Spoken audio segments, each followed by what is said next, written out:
Hi out there. Welcome to Relationship Coaching Live.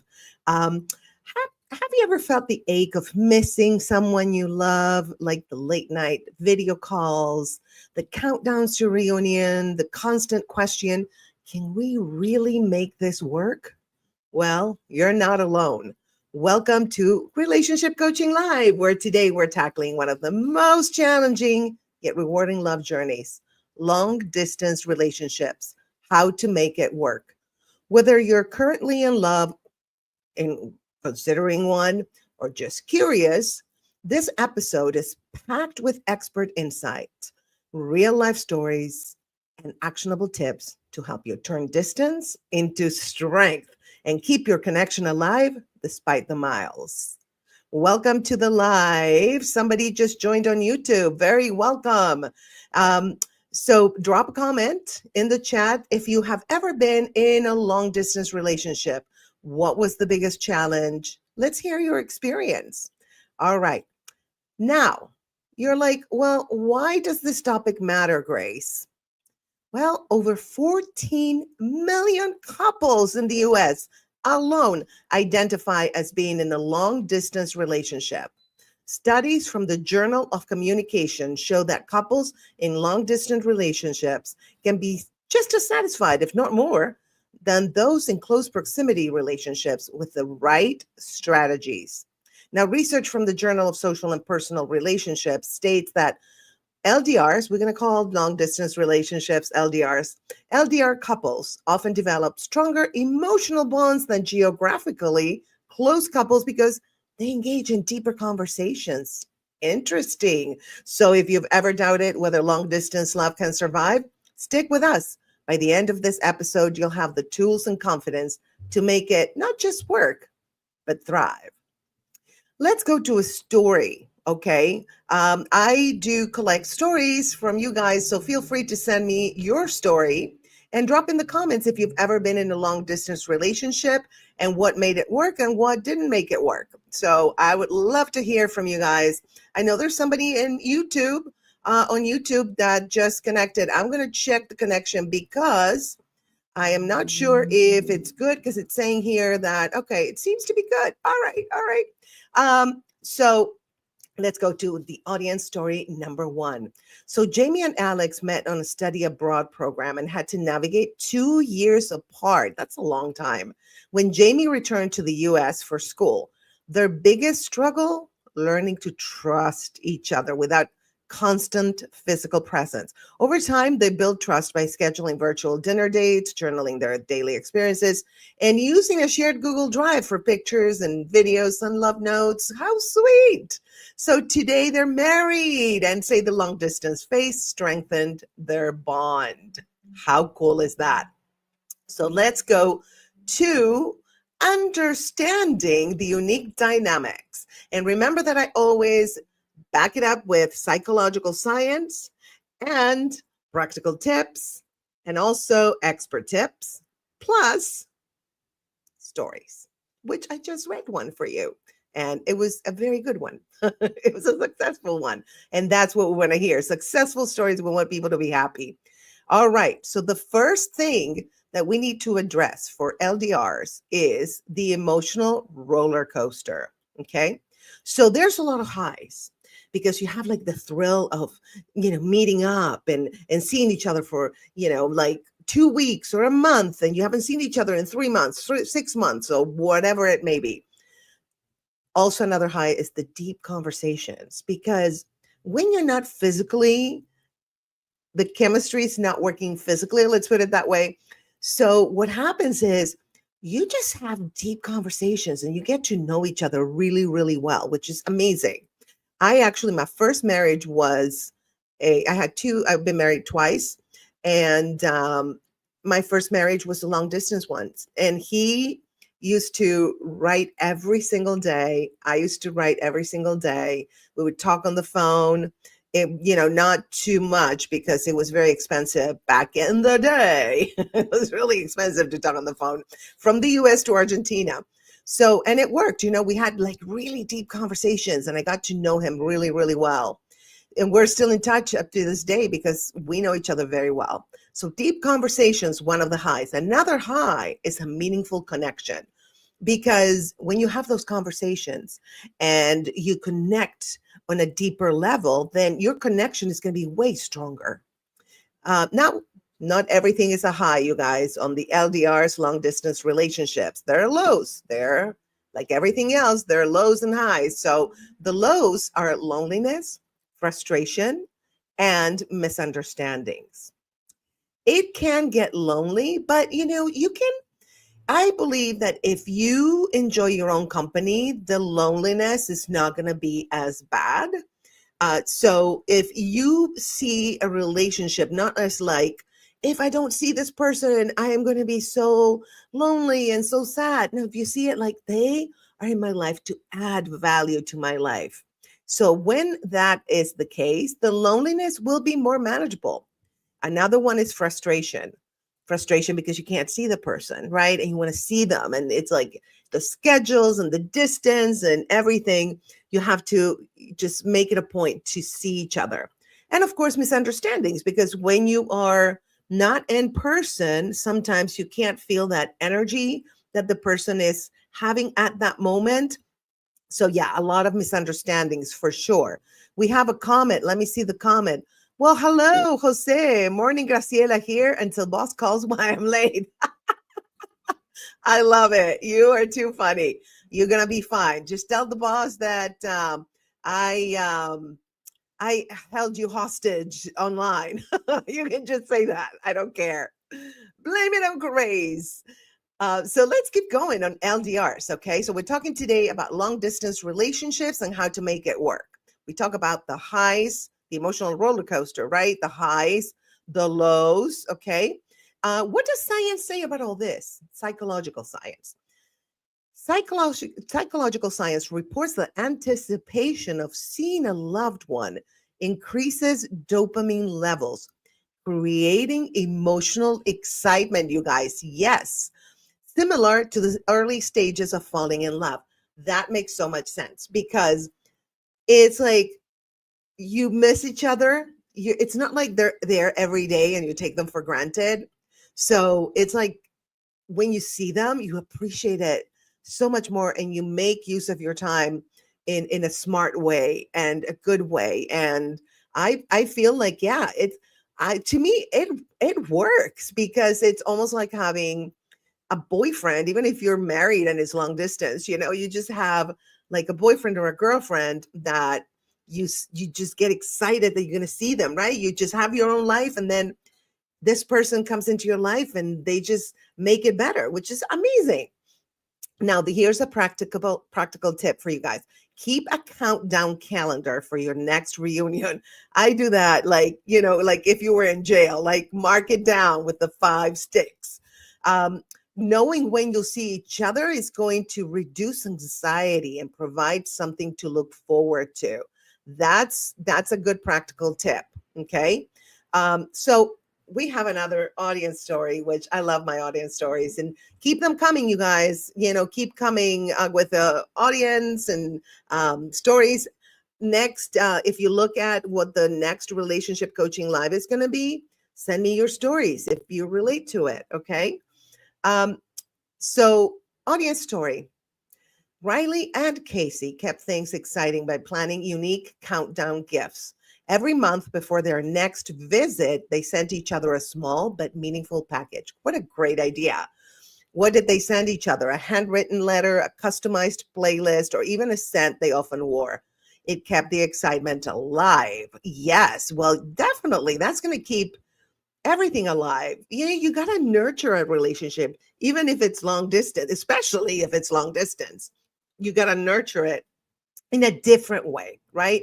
Because they're not there with you all the time. We have another comment. Had an LDR and driving up to see her, I felt the excitement. Yeah, exactly. Absolutely. Whether it's driving or like being at the airport waiting for them, it's just woo, so exciting. Or they're waiting for you. So exciting. Yeah, I agree. It's just amazing.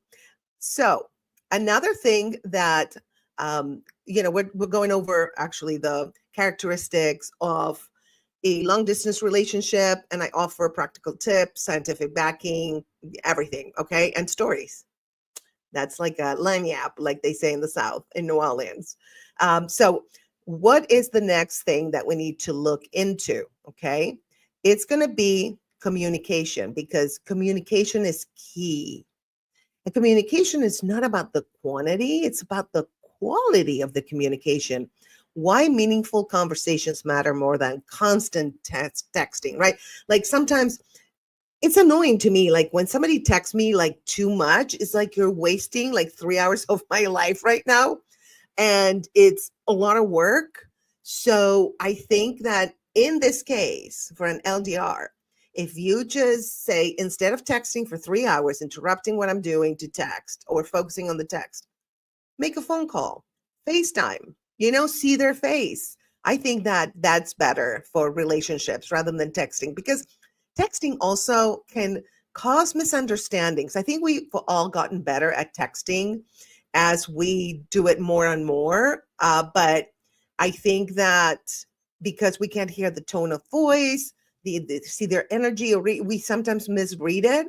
And sometimes it can trigger something in us. And so we take it the wrong way, right? Or sometimes we don't. We take it the right way and they meant to be mean or something, right? But yeah, so definitely calls. And when you have a phone call, video call, actually preferable, you can do your active listening and have intentional check-ins. Like, how was your day today? Even if it's like for 15 minutes. How was your day? My day was this. And you just like unload. Sometimes I feel like I do that with my friends. Like, how was your day? And I'm like, oh my God, you have no idea. And so even if I just say little, just them listening to me is just good. It feels good. So I feel heard and seen, which sometimes we need to do that, right? We need to be heard and seen. I know that feels like it's codependent, but I think it's really nice. It adds value to our life. So, what is the scientific backing for this? Well, a study from personal relationships found that couples who discuss goals and emotions in depth tend to last longer. Do you guys agree with that? If you have goals, like you discuss your goals and emotions in depth, do you think the relationship will last longer? Let me know in the comments. I think it does. I really do. The You have to express, even with your friends in a relationship, I think you have to express how you feel and also be on the same um playing field, kind of like we're like-minded. And even if you disagree in certain things, but you have to be like-minded. You have to, if something bothers you, you have to discuss it in a nice, kind, loving way and always say, I feel that, right? That's the trick to everything. It's always, I feel that. Because truly, until you talk to the person, you feel that. It wasn't like the intention of that person was to hurt you. It's like, it might hurt you because of your issues or because you're sensitive like that. It's just, that's the way it is, right? All right. But Grace, give me a practical tip. Well, I have one. What I suggest is use structured communication like rose, thorn, and bud, where each partner shares. One, the rose, a highlight of their day. Two, a thorn, a challenge they faced. And three, bud, something they're looking forward to. So rose, thorn, and bud. Remember that. That one is just encompasses everything that the other person needs to know and what you need to know about their day or their week or their month, whatever it may be. All right, you guys. What is another characteristic of long distance relationships, you ask? Well, it's navigating loneliness and building a support system. Well, navigating loneliness. I mean, you can be with someone, have a partner, and still feel lonely because they're not communicating with you, they're not listening to you, they're not understanding you, or vice versa. They might feel lonely because you are doing that for them, right? And also building a support system. I'm a big proponent of doing that with your friends. Build your community, regardless of whether you have a partner or not. You have to build your friend community. And there's different levels of like friendship, right? You have the friend that will take care of you when you're sick. You have the friend that will bring you, lunch when you're sick, or the friend that checks on you every week, like how you doing? Are you okay? What's going on? So finding joy and independence while staying committed, right? So be your own self, be independent. I'm a big believer of that. And I know you're like, but Grace, you got divorced a couple of times. But you know what? It wasn't because of the independence. It wasn't because of that. Um, Another thing that's really good is leaning on friends, family, and self care practices. Let me know in the comments, what is a self care practice that really makes you feel good about yourself? And, for me, I'm going to tell you for me what it is. I love massage, a good massage. Like I have this massage therapist that I love. He's amazing. And I just like when I'm in pain or stressed out, I just breathe and I do it at night. So then I get home and I can just have a good night's sleep, right? Another self care thing for me is driving myself to the beach. Now, with the fires, it's been a little challenging, but that's what I do. Or you can go to, like, I go to hike with a friend and we hike, we walk, and then we sit down and just enjoy the view.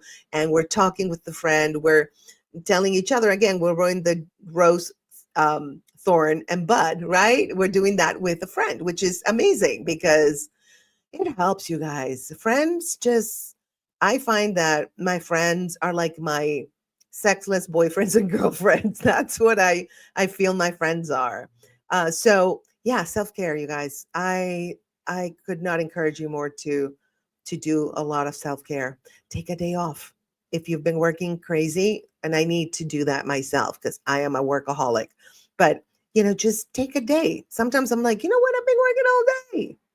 I'm going to go ahead and watch some silly YouTube videos, scroll through TikTok, or just take a nap because that's self care. It's okay. Everything I need to do can wait. I come first because if I am not in good shape, what I have to do is not going to get done. So that's how I see it. And I stop and definitely take care of myself. What is the expert tip on navigating loneliness and building a support system? Well, engage in shared activities like watching the same Netflix series or reading the same book. That's almost like a long distance relationship when you're like watch like a Hulu, especially Hulu, they drop the series like one episode at a time. So you're looking forward to that. So it's like, oh, Tuesday, they're going to drop Abbott's Elementary. I love that show. I can't wait to see what this next episode is going to be about. So I'm like, wow, just sit on my couch with the popcorn, lay down on my couch and want to sit with the popcorn and just watch. And that is so self-care, so much of that. What does science say? You ask. Well, engaging in parallel activities fosters a sense of togetherness even when apart. How about that? Um, Parallel activities like watching the same Netflix series. So you're like, hey, today it's Tuesday. We're going to watch Abbott Elementary. Cool. And then you can call each other and be like, did you see? I love that episode or I hated it. Or you're reading the same book. What chapter are you on? I'm on chapter 12. Well, I better hurry because I'm on 8. So that's kind of like something that you can share with your long distance partner. And it just makes you feel like, oh, we're a couple, we're together. And that's a good thing for a long distance relationship. So, a practical tip. What is a practical tip for this particular issue? Create a shared playlist of songs, for example, that remind you of each other to help you feel connected during lonely moments. That's a great practical tip. I've done that before and it's really good because sometimes even though the person is not there, like a scent or a song can remind you of that person. And so you feel like you're together, even though you're not physically together, you're kind of like emotionally and spiritually together. And we have another audience story. Yes, I love you guys with your audience stories that you send me. I appreciate that so much. So, Emma struggled with the loneliness of a long distance relationship. So, she and her partner started a daily journaling tradition. They would write a few sentences every night about their day, then read each other's entries on their video calls. It became their emotional bridge. What a great idea! That's great because when you write, you're kind of, especially if you write with your hand. I'm a writer, but I type because I am too lazy to write with my hand.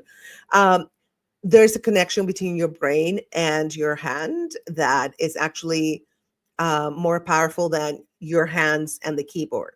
So, so if you do that and then you read what you wrote to your long distance partner, it's just a great way to connect. Okay. All right, let's go to number 4 of these long distance relationships, what to do, what to expect, and all of that. And it would be defining expectations and boundaries. Yes. Okay. Boundaries in general are a good idea for anything in life, right? Because you don't want people crossing your boundaries, especially like nowadays on social media. There's so much hate and so much insulting. You need to set your boundaries. The way I do it on social media, for example, is I block the people. I don't even engage if they insult. Some of them, most of them are bots, to be honest. But some of them are real people. So insults, no, honey, you're gonna get blocked. I'm not gonna engage with it. I'm not gonna honor it. I'm not gonna take it in because you're just projecting what you're feeling about yourself. That's how I see it, right? So boundaries are good, you guys. So what's allowed, what's not? Okay, you got to discuss that, right? With any relationship, not just long distance. Emotional transparency in a relationship. Well, I can't even talk. my my Spanish tongue is like una relación puede tener cosas. Yeah, I just wanted to like just go in Spanish, but I know I'm gonna keep it in English. Don't worry. So what's allowed, what's not? Emotional transparency is key to a relationship. Period. Any kind of relationship, especially long distance relationships, because you're not there. So setting communication schedules and discussing trust. So you set communication schedules like, okay, every day we're going to talk at this time because we're both free. I'm going to check in at lunch with a text, so if you have like a little pattern of behavior and communication, that's amazing because then you're not like, why didn't he text me? What is she doing? What, that I don't play that game. It drives me nuts. So like if you have a schedule, delicious, beautiful, do it. Also discussing trust, like I have a lot of guy friends. So maybe somebody you're dating has a lot of guy friends or girlfriends, and you got to trust them and you got to discuss like, hey, how do you feel about this person, right? Because I see you're talking to them a lot. Well, they're friends, blah blah blah. So you got to establish, and maybe you're like, can you like talk to me more than you talk to her, or vice versa, right? So what is the scientific backing of this? Okay, what is the defining expectations and boundary? A 2021 study from the Journal of Marriage and Family found that clearly defined boundaries decrease relationship related anxiety in LDRs. Exactly. Imagine if you have anxiety with somebody that lives near you, right? Somebody that's like 2 hours away from you or across the ocean. You got to set boundaries and be very, very, very clear on your intentions, on your emotions, on your boundaries. You got to do that. That's incredibly important. Now you're going to be like, Grace, what's a practical tip Of course, I got practical tips for you, don't I? Well, have a state of the relationship check in once a month, okay? Where both partners openly discuss their needs and concerns. So you can have like a board meeting, you know, called the state of the relationship. You do it once a month. You can even do it once a week, whatever works for you. Everybody's different. And you discuss, like, hey, I need more communication, or I'm concerned about your work wife or your work husband, Okay. So I am a little concerned about those relationships. Not very concerned, but it's kind of like, yeah, don't call them your wife or husband. I mean, it's cute, but for me, it doesn't work. I mean, if it works for you, go for it. All right. Audience poll. How often do you think couples in an LDR should communicate? Let me know. Do you think they should communicate daily, every other day, once a week, or no schedule, just flow? Let me know. Let me know in the comments. I want to know what you think, because this is an interactive thing, you guys. Whether you're watching the live or the replay, I want to know in the comments, just let me know all these questions that I'm asking, or what I'm not asking, anything you want to express about long distance relationships or relationships in general. It's that I want to know, you guys. All right, let's go to number 5. Shared goals and milestones. Okay. So that's a very important part of long distance relationships, and also, of course, relationships, but even more so on long distance relationships. So having a timeline for the future avoids uncertainty. It's okay, like, we're going to meet up in 3 weeks or in a month. So then you're not uncertain. You're not like, when am I going to see her? When am I going to see him? Are they dating somebody? Are they cheating on me? No. So whatever works for that couple in particular, have a timeline. That way, what's happening. You know that they're, interested enough to go see you, or you to go see them, right?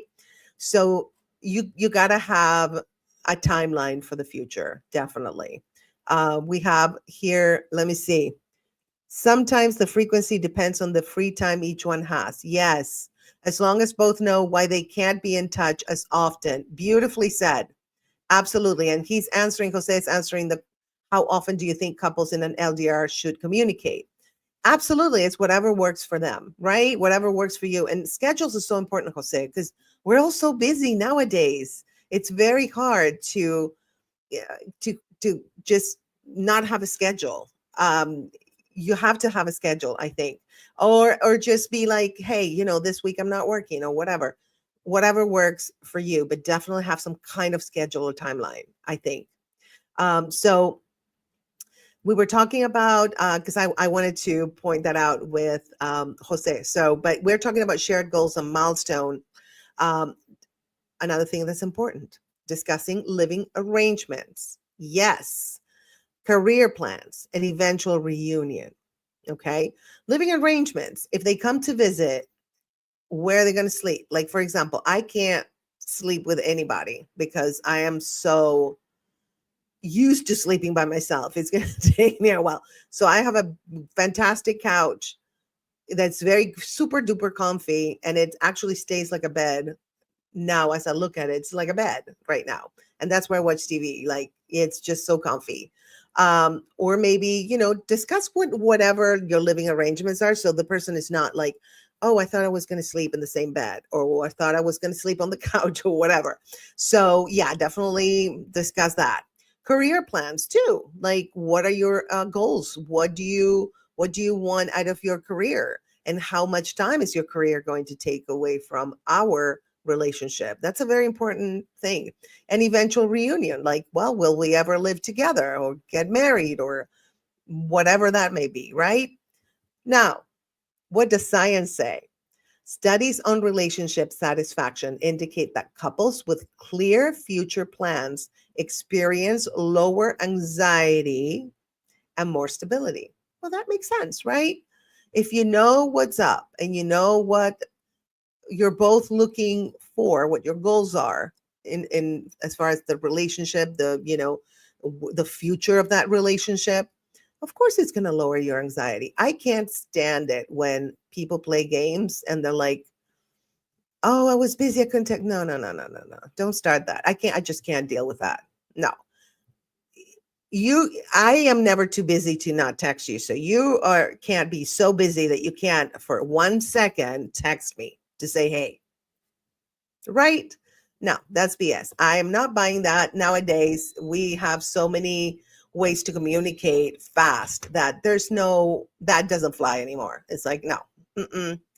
If you're that busy, then maybe we shouldn't be together. And I know I sound harsh, but I've been around the block.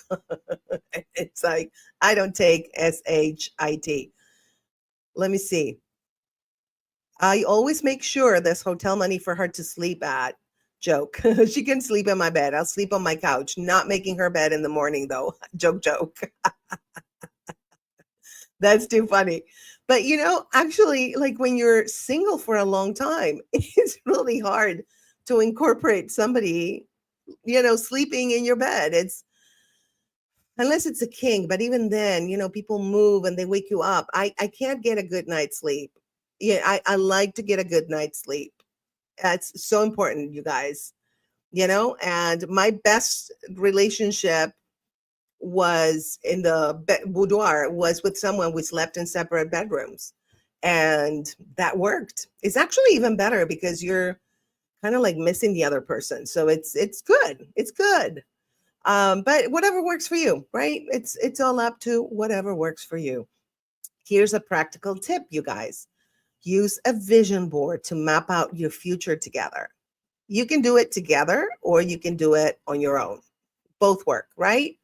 But yeah, it's always good to know what the other person's agenda and plans for the future are. And it's also good for you to know what your agenda and your plans for the future for that relationship are, because you got to know where you're standing in your own world, right? And so you can be honest and open, which is the next thing that we're going to talk about. Let me put it up. Open and honest communication. So what is open and honest communication? It speaks for itself. I don't need to explain that, but what you can do is tackle tough topics before they become problems. Definitely. You guys, how many times have we been, oh, I'm not going to say anything. Oh, maybe I'm just overreacting, or no, no. If something bothers you, again, you go, I feel like, put it on you because it is on you because you're feeling that. Okay. Sometimes, yeah, people are disrespectful. You got to be like, listen, I don't feel like you're disrespectful. You are disrespectful. So let's keep it real, right? But if something triggers you, just be like, I feel, right? And do it early, because my second marriage, that's why it failed, because I kept saying to him something and he would not listen, right? Kept saying this, I feel like this, da, da, da, da, da. And he would be like, oh, okay.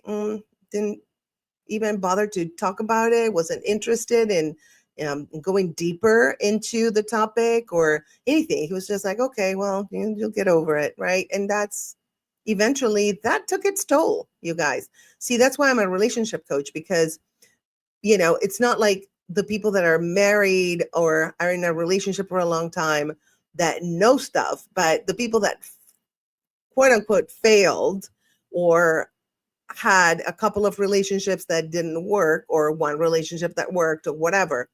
The ones that fail are the ones that we learn the most from, right?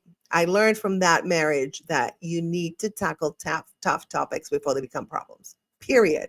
You got to do it because it will become a huge problem in the future. Let's see, make sure the vision board is permanent. Using dry erase one might plant seeds of uncertainty in your mind.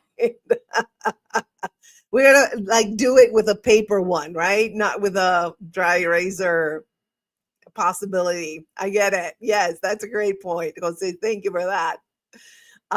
So again, I said this before, but using I statements to express needs without blaming. So whenever they didn't do anything, but you have a need, that's what happened with my ex-husband, right? I need this. He would be like, oh, okay, never why or what, or I'll change or I'll compromise or whatever, right? I'm not saying I was perfect, because I'm sure I did something like that to him too. I'm sure I did a lot of things, I shouldn't have done, but don't we all? Nobody's perfect. We're all flawed. But using I statements to express your needs without blaming the other person, or shaming them, or guilting them, right? That's key for communication. Open and honest communication. Okay. What is an expert tip for this particular topic? Open and honest communication. Well, relationship psychologist Dr. John Gottman emphasizes the soft startup approach, beginning conversations gently rather than critically. Absolutely. I always believe that a soft yet assertive approach with kindness and love will absolutely be more efficient than blah blah blah blah blah, blame, guilt, shame. No, we're in a that paradigm of guilt, shame, and all that. No, it's over. Okay, and blaming, that's over. We have evolved as humans, not all, but a lot of us have evolved, and so we need to. And it's funny because I attract the people that are like that, the soft, assertive approach. And I love it, because you need to tell me sometimes I'm doing something that's bothering you. Just let me know with love. I will change it. I will not do that. I had a friend that we were sharing political things, and we're on the same page on politics. And then at some point she was like, I can't handle it anymore. I love you, but I just can't handle it. And I know we agreed on sending each other videos and stuff, but I can't take it anymore.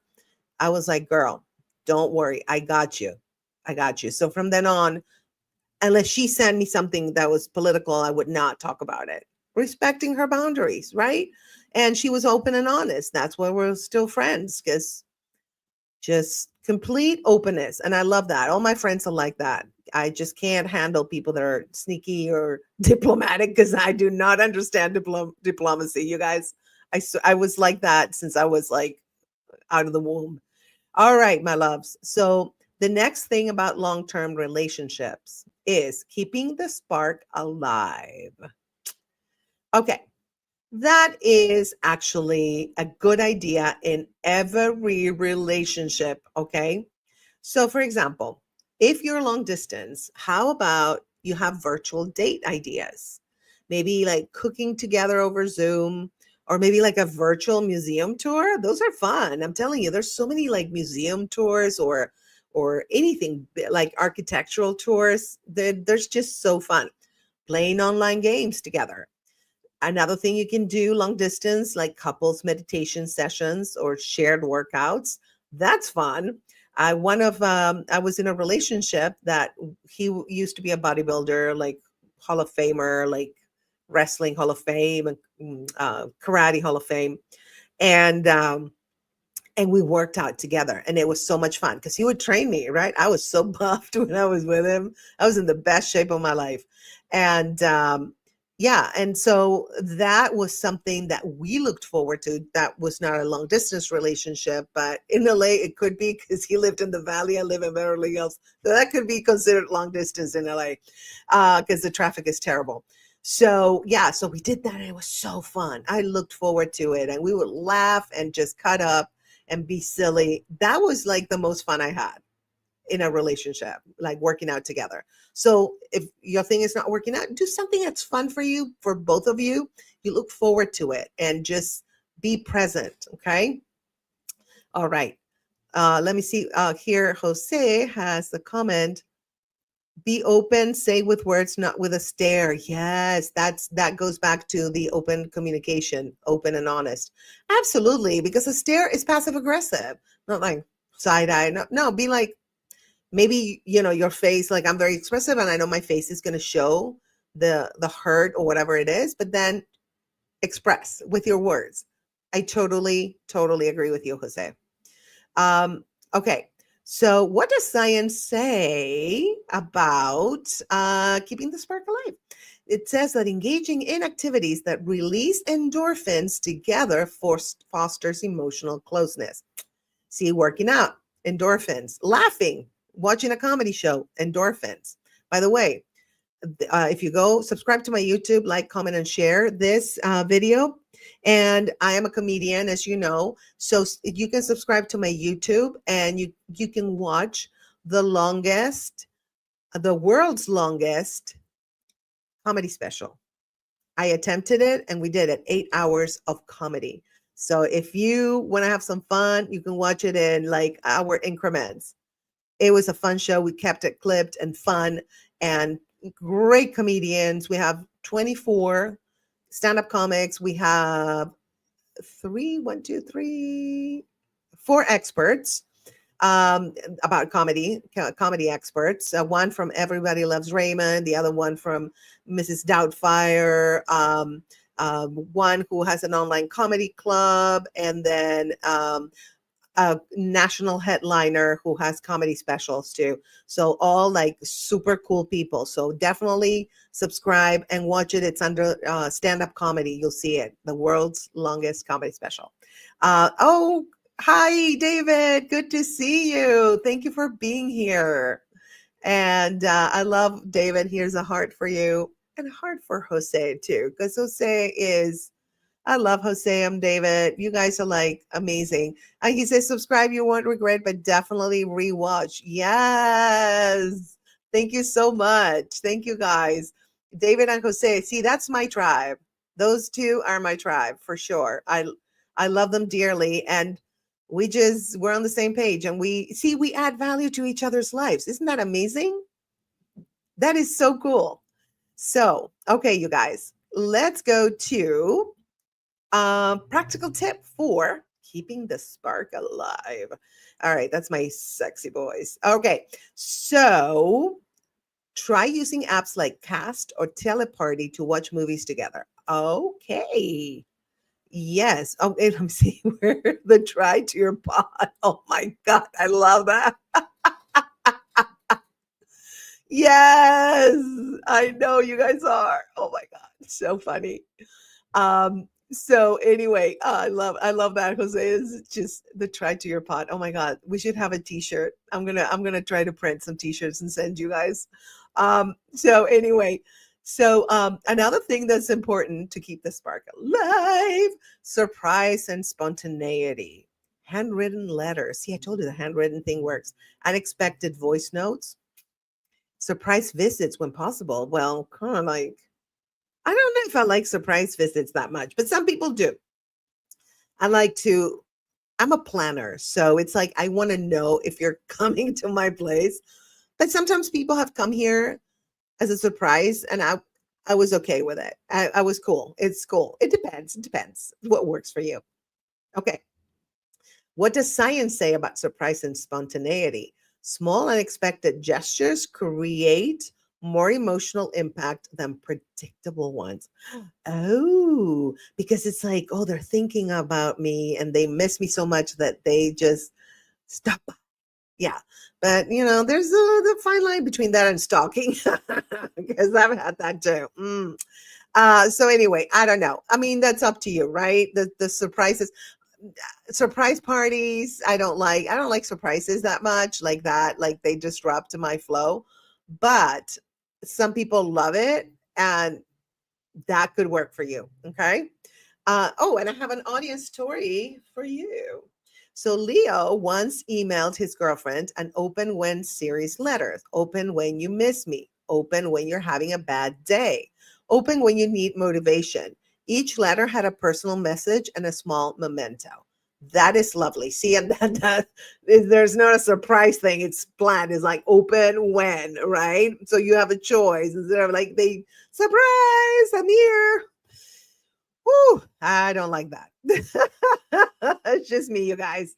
You can like it. I don't like it. I'm gonna be honest. All right, my loves. Last thing I want to talk about on long-term relationships is, long distance relationships, which can also be long term or short term. We don't know. Whatever. So bridging the gap with physical affection, physical attention too. Sending personalized gifts with their scent. Remember, scents reminds you of the person. And it's like, oh, it's almost like they're there, right? Using Pillow Talk apps for bedtime calls. Yeah, okay, Pillow Talk apps. I Google that. I just text each other, sexy text. That always works. I love that. But when you guys are both in the mood, right? Because sometimes one is in the mood, the other one is not. Doesn't work. But so make sure it's flowing that in that direction. I think. What do you guys think? I mean that's my thing about it. So research insight about this. Even hearing a partner's voice can lower stress and release oxytocin, per the Journal of Social and Personal Relationships.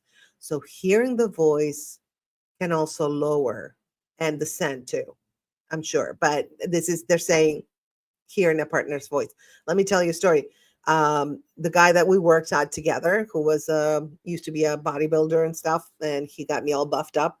Um, he would call every morning. He was also a voice actor, sexy voice, like ridiculous. Like my girlfriends would listen to the messages. They were like, "Can he leave messages on my voicemail like every day, every single day?" He knew what time I woke up, which is late. So he had time. He left me a sexy voice message. Not necessarily sexy, but like his voice was so sexy. And he was, it was, I would be like, he would make my day because I would start the day with that oxytocin release, right? And it was amazing. And then we would go work out together, and that was endorphins. So there was a lot of like hormonal things going on in that relationship. Didn't turn out too great. But yeah. So my dears, I can see you guys are still hanging in there, which I love. So I want to show you, by the way, a couple of videos before we go.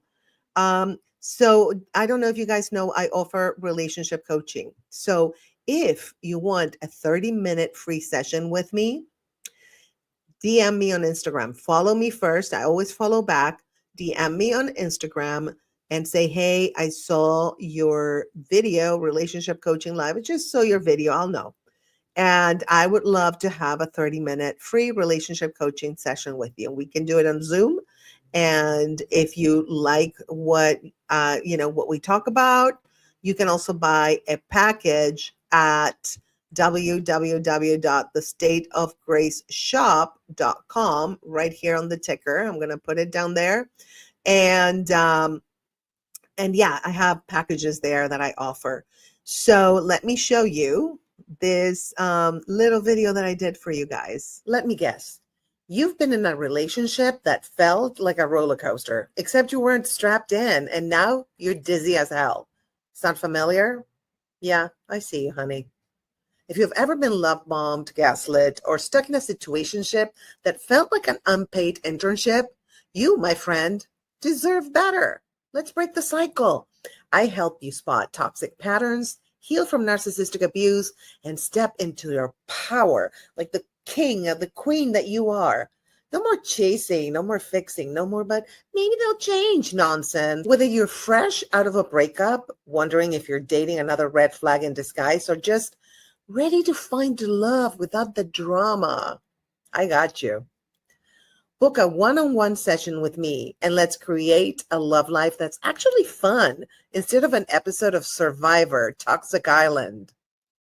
Well, here is to healing, to healthy love, and to knowing your worth, baby. Cheers.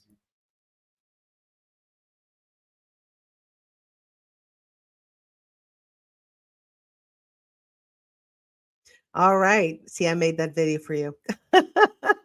And also, by the way, I have the State of Grace shop, not only the relationship coaching bundles, but I have a lot of merch, new merch. That's a lot of fun. And I just put them up, greeting cards for your exes, and they're funny and you can order them online. They're very funny. Why do I say that about my own cards? Because I've been doing that bit in my stand-up for a long time.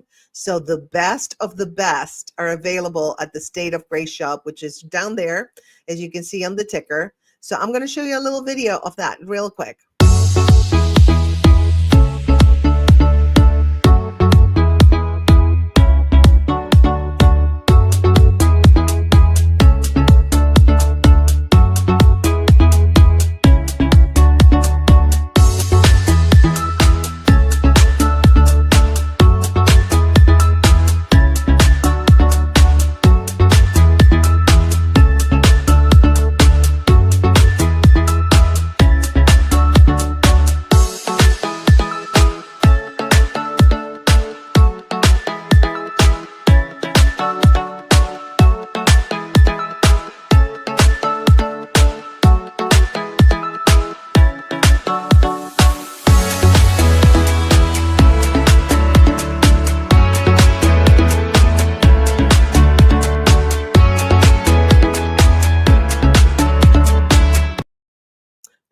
right. Well, let me know in the comments, you guys. Let's do a little bit of an after party, so to speak. Let me know about any experiences that you had with long distance relationships. I want to say long term. For some reason, it's so weird. My brain is like long term, not long distance. I don't know why. Weird. But yeah, let me know in the comments. Jose told us a lot. By the way, look at his comments. They're like really insightful. And he has experience with a long distance relationship. And spot on what you said, Jose. Definitely. I love this. David says, "You're our leader." I love that. Yes, you guys are the try to my pod. I love it. Oh, the State of Grace shop where the merch is ace for show. I love that. Oh my God, you're so good with words. You're like a word master, Jose. I love that. David, I was in a long distance relationship for 3 years. She was seen caught cheating multiple times. Ugh. And I loved her so much, I let it slide. I felt I would be in more pain without her than her with another um, man. Yeah, no, I hear you. I know you don't have to type it. I figured it out. Yeah, totally. That's I can understand it. For me, cheating personally is a deal breaker because I do have trust issues. I just can't deal with if they betrayed my trust, even if it's not cheating, just betray my trust, I'm done. I can't trust them again. I'm very loyal and I really look for somebody who's as loyal as I am. Um, Kudos to you, David, for continuing. And, you must have loved her very much. And just feeling that you would be in pain without her, that it was more painful to be without her than seeing her or knowing that she was cheating with, other people is wow. It says a lot about you, like how deeply you can love and like how forgiving you are. You have a very forgiving heart. Did how did that relationship pan out? I'm sure, of course, you broke up, but what happened? Can you tell us a little bit if you're comfortable with it? You don't have to do anything you don't want to do. But yeah, it's just wow. But how about you, Jose? How is cheating or betrayal of trust a deal breaker, or are you able to live without it? I was trying to make a life by being in med school, and she always would say, "You're never there," which was true on my part, but I was building a life. Oh, I see her point of view. Okay, I understand her point of view, but that's no excuse to cheat on you. Um, See, that's another thing. Like we talked about it today. It's better to talk about something when it bothers you. And when we're younger, we don't know. But it's better. Probably it would have been a better choice for her to talk to you about it before she started feeling like she was missing you or she was not getting what she needed from you and getting it from other people. It would have been good for her to talk to you and express how she felt about the whole situation. And I'm sure that you probably were upfront about your career, and if not, that's also something for you to look at and say, hey, I should probably tell my life, my career choices. We talked about that during this live, that it's important to share your career goals. Um so um discuss what the goals for the relationship are, what your agenda is for the relationship, what your intentions are. And sometimes we get caught up in the moment and we don't discuss those things until we discuss them. And it's like, it's two different things, right? Um, and here he's saying, I'm really easy at taking blame rather than placing. It's not okay. I hear you 100%. And you know what? It's better not to take blame or place blame on anything, on anybody, yourself. Blaming. guilt, shame, shading. It's all really things that don't lead you to a good space. So maybe, you can change your approach, David, and be like, okay, I understand that I didn't do this, and that maybe in my next relationship, I should consider being upfront about my goals, my career goals, my intentions on the relationship. And I should also ask the other person about those goals and intentions. So I am a big, big proponent of learning rather than blaming, of like, oh, made a mistake. I learned that with acting. There's no right or wrong. There's different choices, right? And if you look at it that way, you're going to be easier on yourself because you're such a sweet soul. Just be easy on yourself. We're all here to learn. We all mess up. We all do stuff. It's no big deal. In the end, it's all a learning experience. We're here to learn and grow. And as long as we do that, as long as we grow and we learn from our relationships or any circumstance, then we're doing amazing. And even if we don't learn, we might learn the next time. It's okay. It's okay. I used to be very hard on myself also. And I realized that after cancer, I'm like, maybe I should stop being so hard on myself because look, your body will catch up with it. So just be kind to yourself. Be good to yourself. And this is for everybody. Be kind to yourself, be good to yourself, and know that yes, we are going to make quote unquote mistakes. I don't believe in mistakes. We're all going to make choices that are not the best choices. Let's put it for us because they can be the best choice for somebody else. But it's okay. That's how we learn. How are we going to learn if we don't make choices? How are we going to learn? I can learn from somebody else if they tell me, hey, don't go over there. There's a fire. Okay, I'm not going to go. Right. It's clear. But if it's anything to do with relationships and that was different for everybody, honestly. I've never it's hard to generalize with relationships because you have to take into account the people that are involved in it, where they are, what they have learned, what they need to learn, what they, how far they've gone in their journey. It's all good. Good and bad and mistakes and good choices are all human constructs because in the spiritual realm, really, there is no such thing, I believe, and I feel it. And I learned that during my counselor journey. And I started being kinder on myself. Yeah. Like instead of being like, oh, why did you do that, girl? No. I'm like, okay, that was not the best choice. And I'm learning for the next time I probably will not do that. Yeah, because it didn't turn out that great.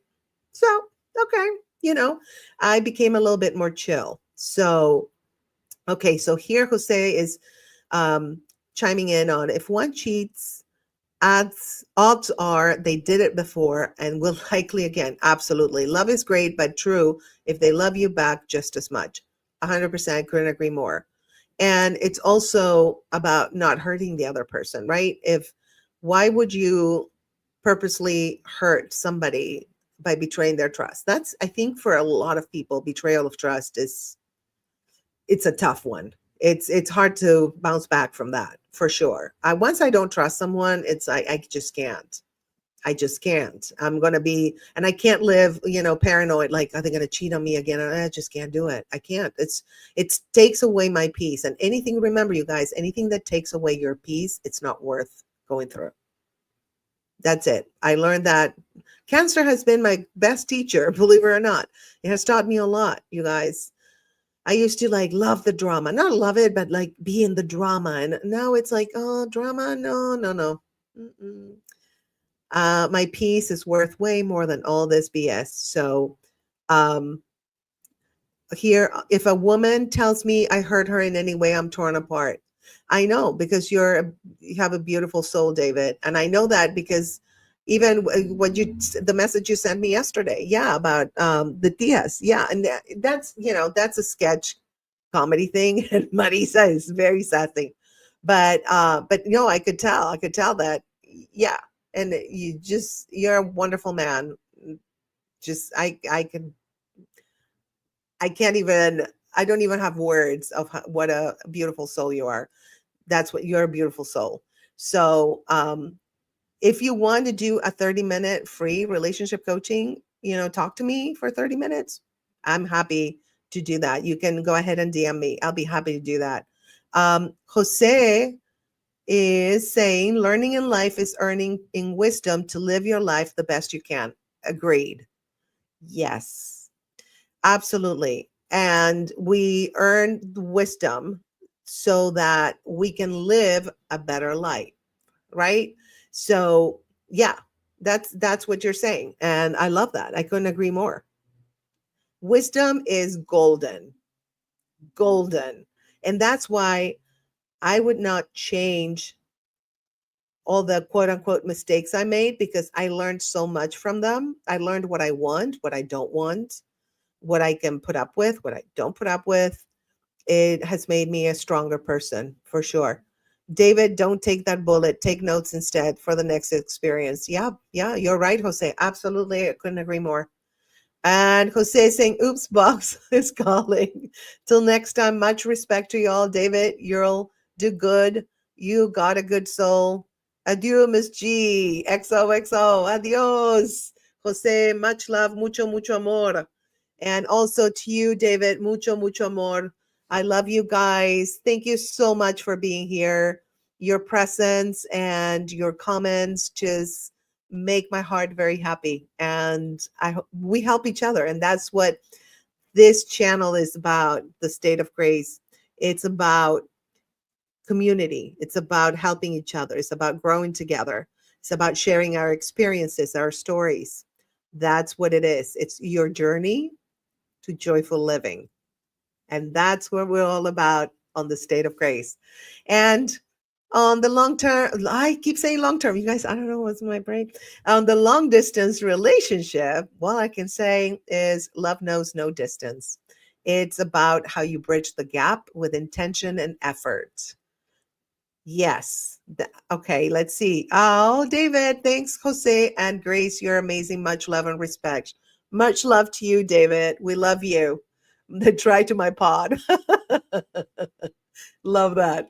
So, thank you guys again for joining today's discussion on Relationship Coaching Live. And don't forget to subscribe, like, comment, and share this episode with someone who needs it. See you next time. Mwah. I love you guys. Dating is like trying to find a needle in a haystack, except the haystack is full of frogs and weird DMs. But who says you can't have fun while you're searching for that needle or prince? Say goodbye to dating disasters and hello to love that lights up your world. In Love, Laughter, and Lessons, a fun guide to dating, I spill all the secrets to navigating the dating scene with grace, humor, and just the right amount of sass. Whether you're swiping left or making eye contact across the room, I'll show you how to attract love like a magnet. It's time to stop waiting for love and start living it. Get your copy of Love, Laughter, and Lessons, a fun guide to dating today, and let the magic begin.